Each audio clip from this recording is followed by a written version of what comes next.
Hello students, TN Maths Made Easy என்ற இந்த YouTube channel மூலமாக நாம் 10th மற்றும் 12th ஸ்டூடெண்ட்ஸுக்கு மோஸ்ட் இம்பார்ட்டன்ட் ப்ராப்ளம்ஸ் அப்படின்ற கலெக்ஷனை லாஸ்ட் 3 இயர்ஸாக கொடுத்துட்ருக்குறோம்.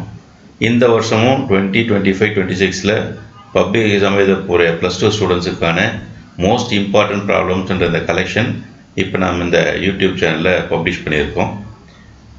ஏற்கனவே நீங்கள் quarterly exam, half yearly exam, revision test நிறைய எழுதியிருப்பீங்க. அதில் இது வரைக்கும் அந்த கொஷின்ஸை பார்க்கும்போது உங்களுக்கு இதெல்லாம் இம்பார்ட்டன்ட் அப்படின்னு தோணியிருக்கும். அந்த மாதிரியான ஒரு கலெக்ஷன் தான் இது. புக்கில் இருக்கக்கூடிய எல்லா ப்ராப்ளமும் இம்பார்ட்டன்ட் தான். ஏன்னா எந்த ப்ராப்ளமும் இம்பார்ட்டன்ட் இல்லாத ப்ராப்ளங்களை புக்கில் ஆட் பண்ணியிருக்க மாட்டாங்க. ஆனாலும் நம்ம தேர்வுக்கு தயாராகும்போது சில முக்கியமான ப்ராப்ளங்கள் நமக்கு அடிக்கடி கேட்பாங்க அப்படின்ற மாதிரி தோணும் மனசில். அந்த மாதிரியான கலெக்ஷனை தான் நம்ம இங்கே கொடுத்துருக்குறோம். ஸோ ஒரு பப்ளிக் எக்ஸாமில் நம்முடைய எக்ஸ்பீரியன்ஸில் எந்த மாதிரி கொஷின் கேட்பாங்கன்னு எதிர்பார்த்து தான் கொடுத்துருக்கு.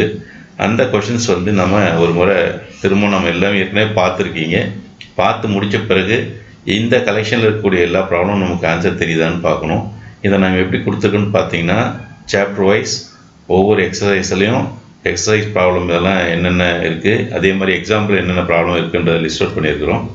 இந்த லிஸ்ட் அவுட்டில் இருக்கக்கூடிய ப்ராப்ளம்ஸ் எதுவுமே விடுபடாமல் நீங்கள் ஒரு முறை பார்த்துட்டிங்கன்னா டெஃபினட்டாக அது வரக்கூடிய பப்ளிக் எக்ஸாம் நமக்கு ரொம்ப யூஸ்ஃபுல்லாக இருக்கும். அப்போ மற்ற ப்ராப்ளம்லாம் பார்க்க வேண்டியதான்னு நீங்கள் கொஷின் பண்ண வேண்டாம். மற்ற ப்ராப்ளத்தெல்லாம் நீங்கள் பார்த்துருப்பீங்க.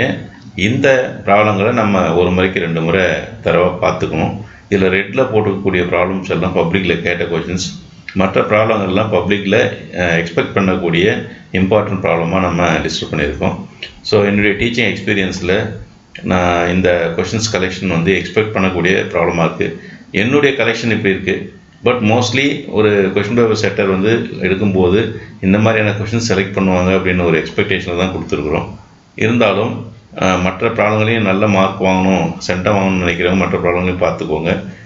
இந்த லிஸ்ட்டில் இருக்கக்கூடிய ப்ராப்ளத்துக்கு ஒரு இம்பார்ட்டன்ஸ் கொடுத்து இதில் இருக்கக்கூடிய எந்த ப்ராப்ளமும் விடுபடாமல் பார்த்தீங்கன்னா டெஃபினட்டாக உங்களுக்கு இந்த பப்ளிக் எக்ஸாமில் ரொம்ப யூஸ்ஃபுல்லாக இருக்கும்.